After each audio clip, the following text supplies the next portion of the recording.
Let's dive into the story shared by Sun. Sun was born in 1993 in Biking, Jilin. This incident happened during his senior year of high school in early 2012. As a senior, the pressure of preparing for the college entrance examination was immense. At that time, their school required students to attend 3 evening study sessions every day, with the third one ending around 9 or even close to 10 at night. It was the first semester of his senior year, and the final exams were approaching. The study pressure was enormous. Additionally, Sun wasn't sleeping well, and as the exams neared, his health deteriorated. He had a low fever and didn't dare take sick leave. His parents, worried about their son, tried to drive him home from school every night to minimize his time spent outside and avoid worsening his condition. The strange event occurred a few days before the end of term exams in the first semester of his senior year. Sun's family was in the process of moving to a new house, which was being renovated and was almost complete. His father had to oversee the renovation, so it was usually his mother who drove him home from school in the evenings.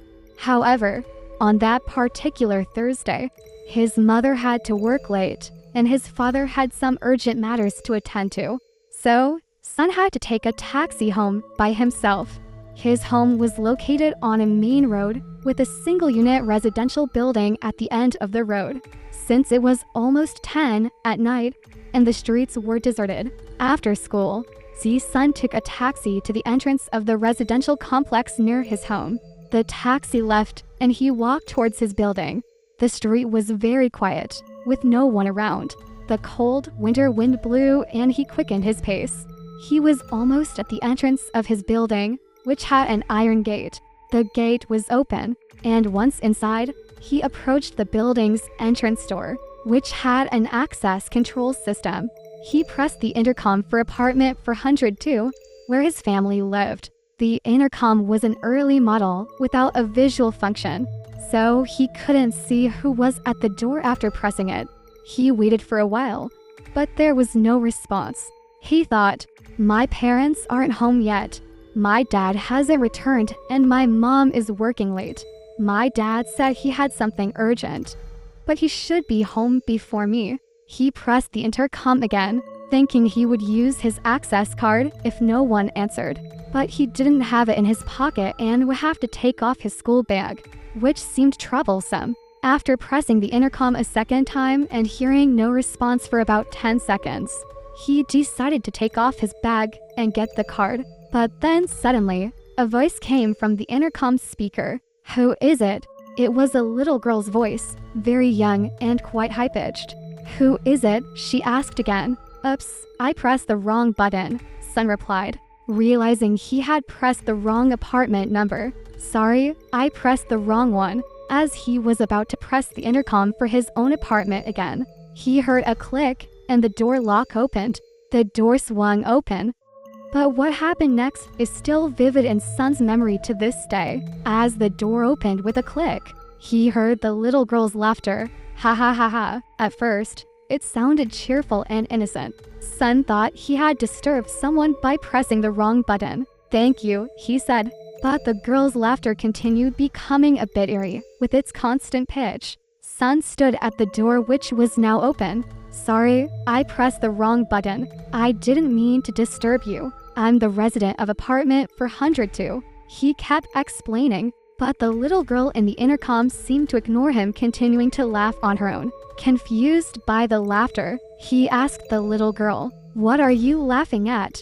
Who are you?" The little girl suddenly stopped laughing and coldly hummed, "HMPH, come on in." After saying that, she started laughing again, but this time her laughter was particularly eerie. It was a hum sound, completely different from before, and it didn't stop. At the same time, Sun stood at the door. The intercom had opened a crack, but he could hear the lock repeatedly clicking. Click, click, click, click, as if someone inside was constantly pressing the unlock button. The clicks were getting faster and faster. Click, click, click, click, click. He felt a chill run through him, his hair standing on end. He didn't dare to go in. He took a few steps back, retreated out of the iron gate, and looked around. After a while, he realized that there was no one or any vehicle around. It was very quiet, and the road was right beside him. He stood at the entrance of his building, staring at the intercom, listening to the clicking sounds and the girls' laughter hum hum hum. The eerie laughter slowly faded away, and everything around him became quiet again with no more sounds. He suddenly looked up and saw that most of the apartments in the building had their lights off at this hour. Only 2 windows had lights on, and he noticed that one of them was his own apartment for 102. He felt relieved, thinking that his dad must be home. He shouted a few times and cursed, hoping his dad would hear him and open the window to talk. In his panic, he even forgot that he had his phone with him and could call his dad. He looked at the apartment below and thought maybe the child's mother was playing a prank on him. Feeling scared and angry, he started shouting loudly, hoping his dad would hear him. After shouting for a while, his dad did hear him open the window and look down, asking what he was doing and why he was shouting so rudely. Son quickly stopped and remembered his phone.